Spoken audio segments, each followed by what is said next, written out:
Get started. My name is Lisa Carson, and I work at Natalie M. in Overland Park, Kansas. I have worked with pageant people for a long time, and my background, actually, I used to be a headhunter, so I helped prepare people for interview.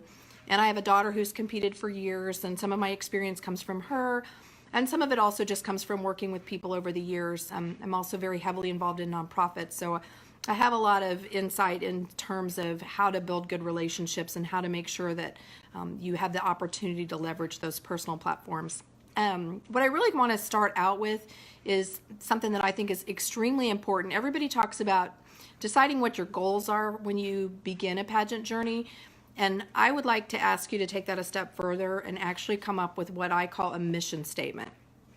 And your mission statement should be very, very specific. And it's about what do you want to get out of this journey. And it's not just a sentence. It is from a personal level, what do you want to get out of it? If you have an area of social impact that you want to advocate for, what do you want to do? Do you want to educate people? Do you want to really impact legislative change? Do you want to hold a fundraiser? What sorts of things do you want to do, and what do you want to accomplish during that year of service? And that journey getting to a year of service, because one of the things I really want to impress upon you, I hear girls all the time that say, I would really like to host a fundraiser, but I don't have a crown yet. Or once I get a title, I am going to reach out to my congressman.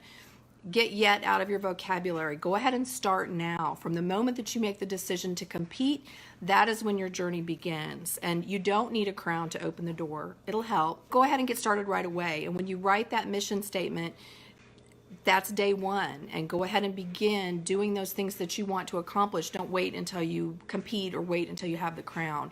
And it will become a lifestyle for you. I know a lot of women whose pageant journeys are over and they are still active in their community and still growing and still doing all those things that they learned about and gained as a pageant competitor.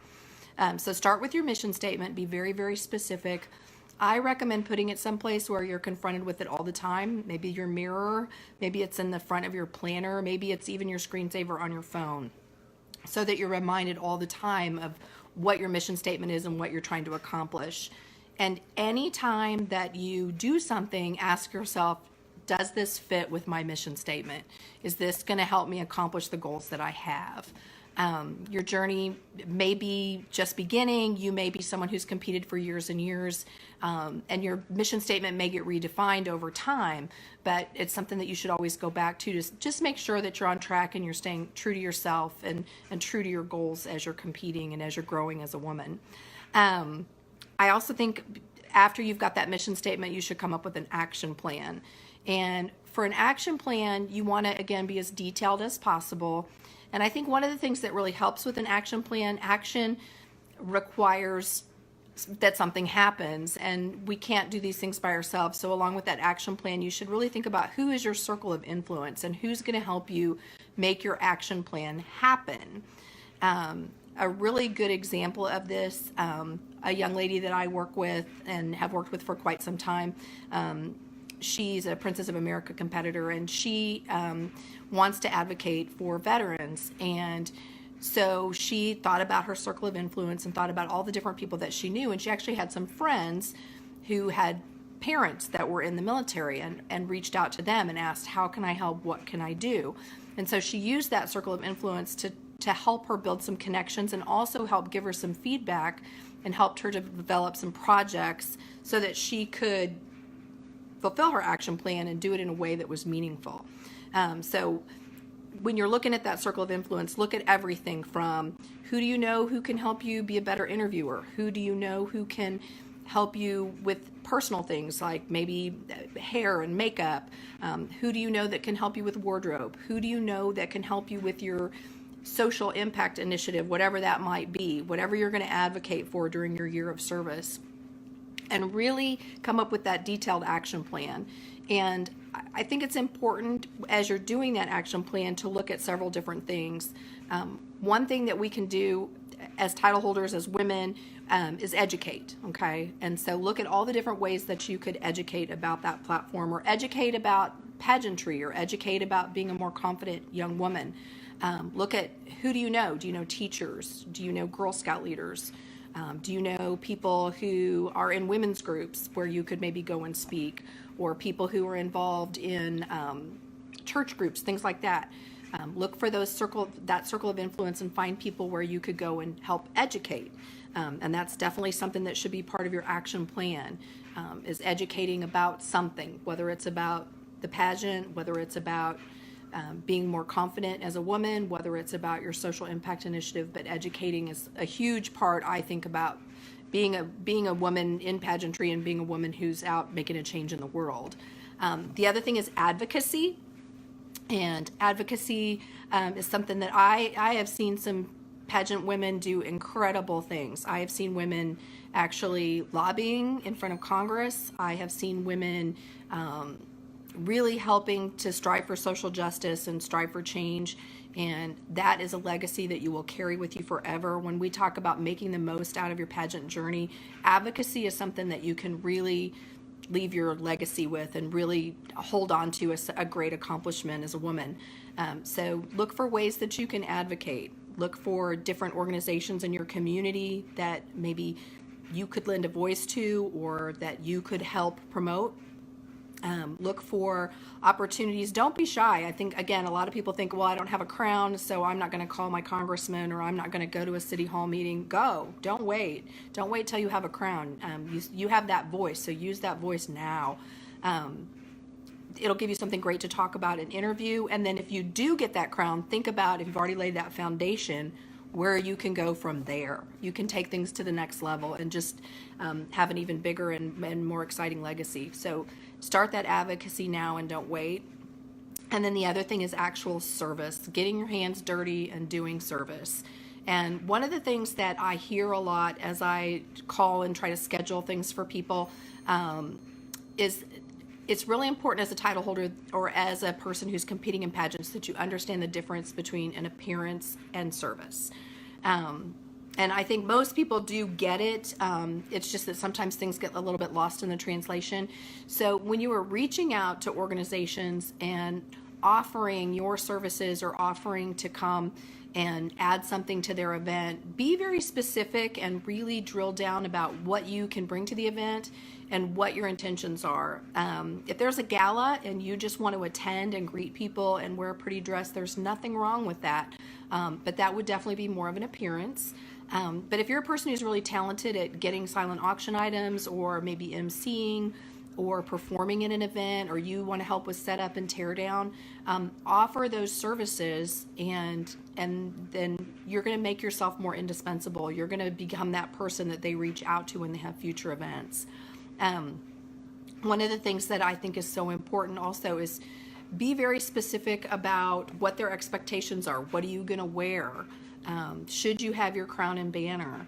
One of the things that I hear a lot, especially at VA hospitals and children's hospitals, is that, it's great that you want to come and visit, but make sure that you are spending time with individuals and not just there for a photo op. So really be sure that you're being very specific about the difference between service and appearances, and always that you are making sure that you're meeting their expectations and communicating everything that you bring to the table. The other thing that I would really encourage you to do is kind of channel your energy. One of the things that I think happens a lot, especially for title holders that are working women and balancing family and all that other kind of stuff, we want to volunteer for everything. And I think for a lot of women who compete, that's very much their personality. We want to help everybody. You want to save the world and go do absolutely everything.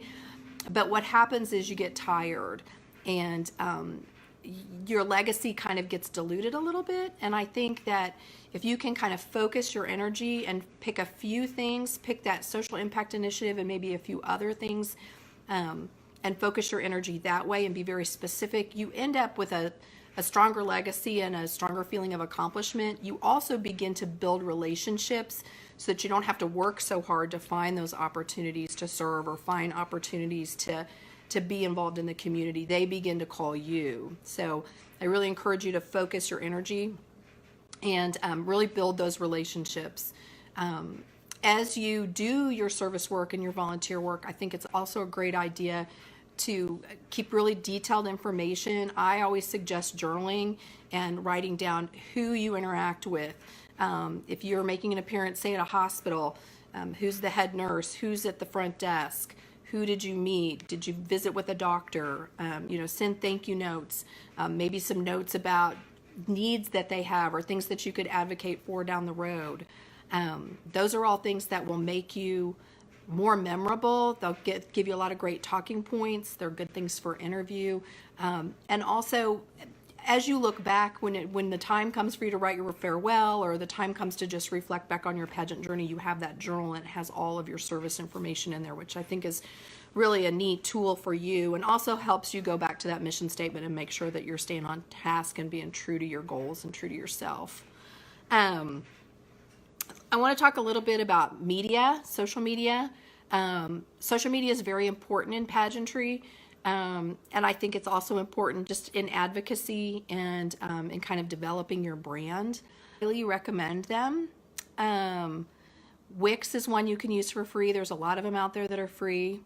And I see Cassie has one for her business. I think it's a great idea. It basically gives you one central resource. It's a place where you can kind of blog. You can put information out there about what talents you might have to bring. You can put information about your social initiative or whatever it is that you're going to advocate for during your year of service.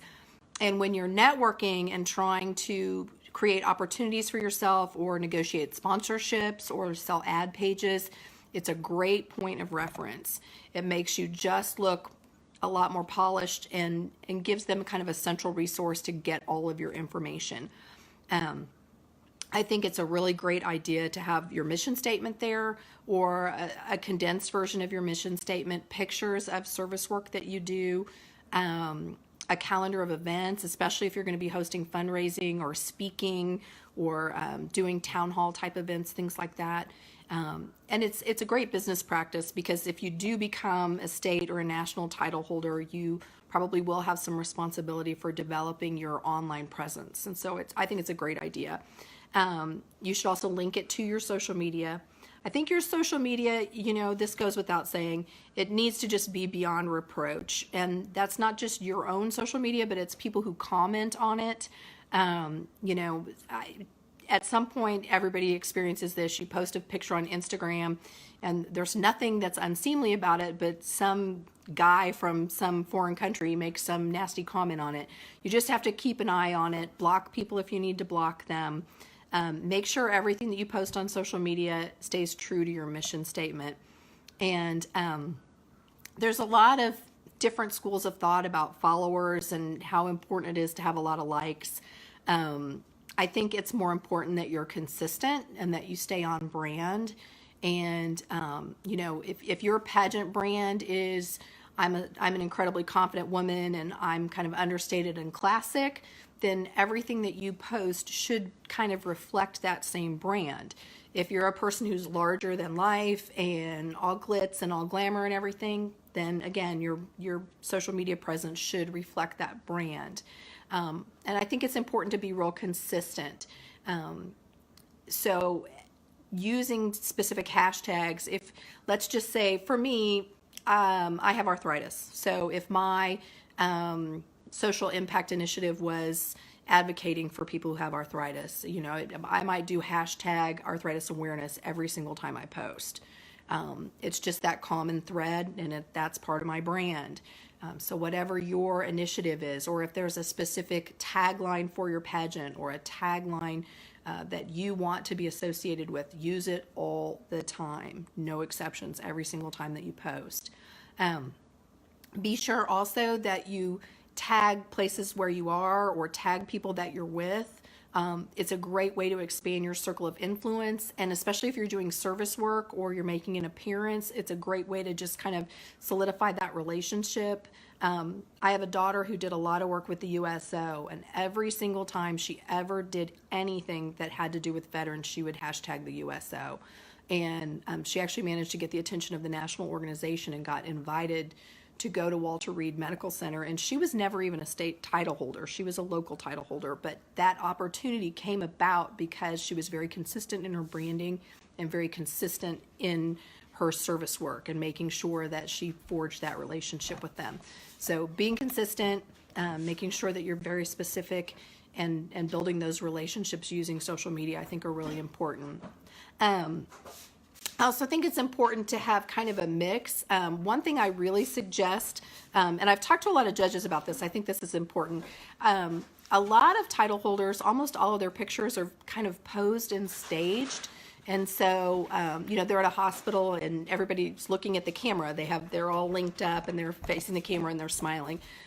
Pictures of people actually physically doing things and interacting or having a conversation where no one's looking at the camera tend to strike more of an emotional chord and tend to kind of reinforce your brand a little bit more than constantly having posed pictures.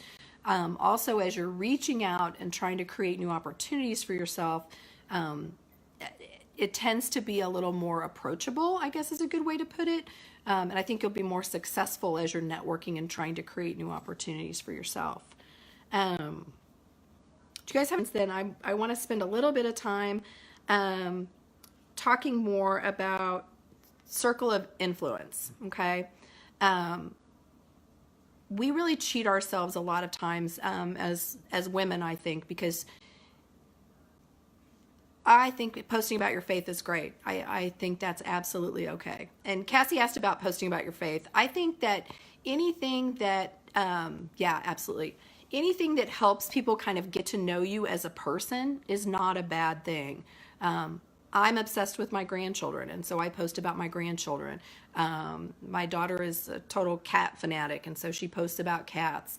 I think that giving some examples of who you are and what makes you tick makes you seem more like a person. I think a lot of times title holders and women who are competing, they get kind of caught up in trying to have social media be very perfect. And what happens is if you get too perfect, you're no longer approachable. So you really want to make sure that that human quality is still there.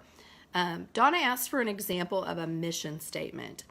And obviously I'm not competing, but I'll kind of share with you if I was competing what my mission statement would be. I think my mission statement would be that over the course of my journey, I would want to become more confident as a woman, and I would want to do that by becoming the best version of myself physically through diet and exercise, and become more confident through interview. And I would like to advocate for people who have arthritis and help to raise some money and raise some awareness for that issue, and specifically for medical research for people who have arthritis. So that would be my mission statement. It's kind of long, but it's very, very specific. And from there, I would break that down and come up with an action plan. And my action plan might include, I'm going to get a personal trainer. I'm going to do a meal plan.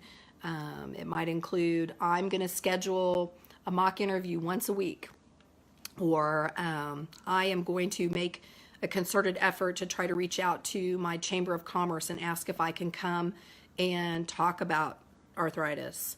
I'm going to find my local association, and I know there's a run coming up, so I would sign up for that and fundraise, and I'm going to set a personal goal of, $2,000 or whatever it might be. So I have my mission statement, and then I have my action plan, and my action plan is very, very specific. And I think an action plan, also a good thing is to set some benchmarks. And maybe I say, I'm going to hire a personal trainer, and I would like to, in 30 days, increase my strength and increase my stamina, and set specific goals. And give yourself the opportunity to revisit those goals and see how you're doing. Your action plan also should include that circle of influence. And maybe my goal is every week I want to reach out to 5 new people and find out how they can help me reach my goals. And so maybe one week I'm reaching out to a hairdresser and saying, hey, would you be my sponsor? Or maybe I'm reaching out to someone on the city council to say, hey, would you be part of my mock interview panel? And would you let me come and talk about my issue at one of your meetings? So that would be an example of my mission statement. Everybody's mission statement is different. There's no such thing as a wrong or a bad mission statement. And like I said, you may fine tune it. You may create one and then 6 months down the road decide that it's something a little bit different for you, and that's okay too. Um, as far as issues that you want to advocate for, I get asked about that a lot too, and I think that it's really, really important to advocate for something that's important to you. Don't worry about what's the right thing to advocate for or what's on trend, I guess is a good way to put it. There's a lot of women feel like, oh, well, I have to advocate for women being strong women, or I have to advocate for this, that, or the other thing. Advocate for something that you have a personal connection to, and that's going to make a difference in your own life, because your pageant journey is not going to last forever. But if you advocate for something that's important to you, the benefit of that and the pride you feel in that, you're going to carry that with you your whole life. And don't think that one person can't make a difference. It's amazing some of the things that I have seen people accomplish. So, find something that you're really passionate about, and that will translate in your interview. It will translate on that day when you feel like, oh, I just don't know if I want to do another mock interview, or I don't know if I want to go work out. It's that social impact. It's that issue that you want to advocate for that really keeps you going. And I know, like, Donna is a great example of somebody, when she speaks about her personal issue and what she wants to advocate for, she has so much passion, and it comes from her personal experience. And I know that there's times that has really propelled her and gotten her to get going and do the things that she needs to do. So I can't stress that enough. And that's all part of your brand. It should be part of your mission statement, part of your action plan, and part of your media. That should be that common thread that's all the way through. I want to spend a little bit of time too talking about organization. I think that's really important, especially since I'm sure all of you guys are very, very busy. That's where that journaling can really help. I think it's a good idea to at least once a week set aside some quiet time where you sit with that journal, and maybe you spend a little bit of time on all of your different social media platforms and kind of assess, where am I going? How did my week go? What are my goals for this week? What else do I have on my plate that might get in the way of those goals? Because sometimes there will be things that get in the way of your goals. You have sick kids, or your husband's out of town and your workload is double, or you have a huge project at work. Be kind to yourself and manage your time appropriately. Take time to kind of reassess those goals for the week based on what your bandwidth is and what you know you can accomplish. Don't wince out on your goals. I mean, you still want to work hard, and it should be work. It is work. There's just no two ways about it. But be kind to yourself, and don't stress out if you have a week where you miss one workout, or you have a week where you haven't reached out to people in your circle of influence because other things are taking your bandwidth. But then maybe the next week, when life isn't so hard, you double up on those goals and try to get more accomplished. Also, as you journal, I think it's a good idea to use a highlighter, especially when you go back and reflect on things, because those are things that can really help you in interview. Not just for your pageant interview, but down the road, it could help you for a job interview. It could help you if you have a media interview, if you get the opportunity to go be on a local TV station or radio station. Highlighting those talking points and those accomplishments that you've made can feed your soul, but they can also help feed your interviews down the road. And then I'm a huge believer also in trying to kind of quantify things. I'm not a big numbers person. Quite frankly, I hated math as a child. But if you can put in there, this week I worked out 5 days, and I contacted 7 people, and I raised $250, and you have those little numbers down in the corner of your journal. Those are quantifiable things that you can celebrate and feel good about, and also just kind of helps to keep you on track. I don't think they're mission critical, but I think they can really help you a lot. And then the last thing that I would probably spend a little bit of time talking about is find your cheerleaders. And I have a feeling that a lot of you women that are in this group are each other's cheerleaders. You can find cheerleaders in really interesting places. They can be people that you volunteer with. They can be people that you volunteer for. They can be people that you meet in groups on Facebook. I'm a member of a group called, I think it's just Women of Kansas City. And it is amazing how many women I've met in there who can get excited about things I'm doing, who have donated things for silent auctions, who've provided me with opportunities to get girls to volunteer. So find cheerleaders, find people who are excited about what you're doing and who are excited about just watching you grow and watching you be the best version of yourself, and focus your energy on those people.